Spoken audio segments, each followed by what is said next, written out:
When you think of Seattle, you probably think of a city that's always on the move, right? A place that's just a hub of innovation, completely changing whole industries.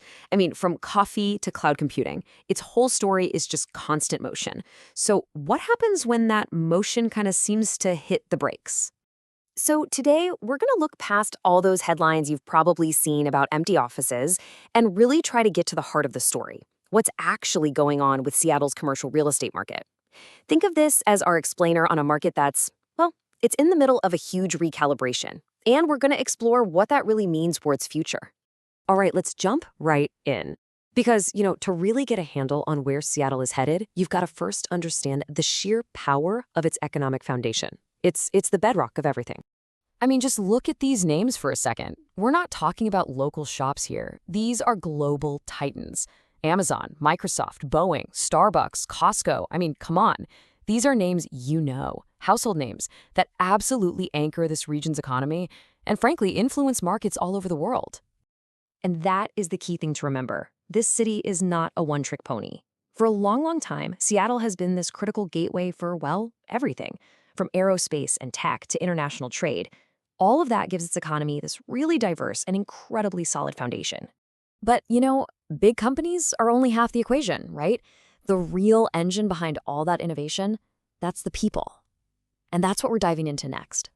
And we're talking about a huge metro area here, over 4 million people. Think about that scale for a second. That creates this incredibly deep and dynamic pool of, well, everyone. Consumers, workers, innovators, they're all here. And this number, this is a big reason why all those giant companies are here in the first place. Get this. A staggering 57% of residents have a bachelor's degree or higher. That is just incredible. It makes it one of the most educated workforces in the entire U.S., which is, the secret sauce for any economy that runs on innovation. And it's not like that talent pool is drying up. It's constantly being refilled. You've got these world-class schools like the University of Washington, Seattle University, Seattle Pacific. They're just pumping out this steady stream of super skilled graduates right into the local economy, year in and year out. Okay, so let's recap.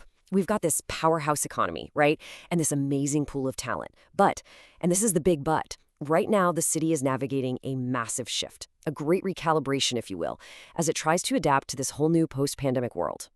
So what's the challenge that everyone keeps talking about? Let's just get right to it. What is the actual data telling us about the market that's been grabbing all those headlines?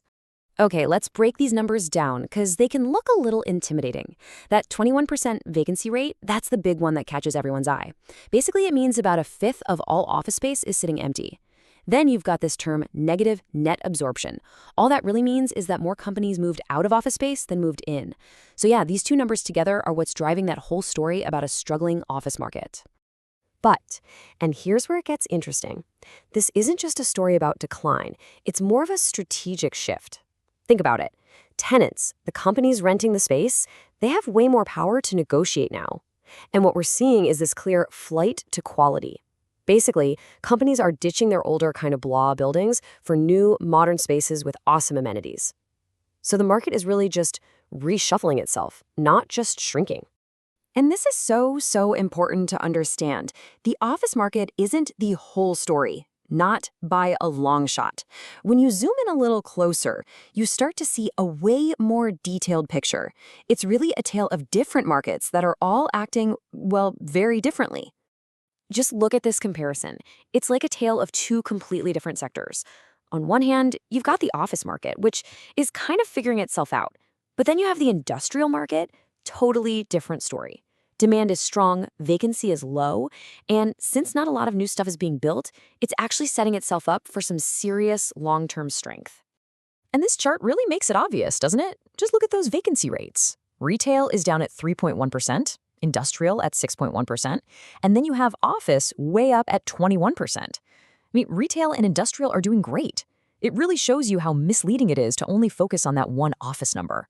The overall picture is much healthier. And this strength, this resilience, it's not just in the industrial sector. Retail is looking really healthy. And the multifamily market, we're talking apartments basically, is seeing super strong demand. Over 77,000 units have been filled so far this year. What does that tell you?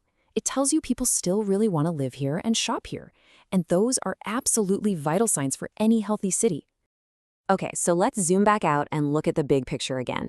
After looking at all this data, what's the main takeaway? And more importantly, why are so many smart people still betting big on Seattle's future?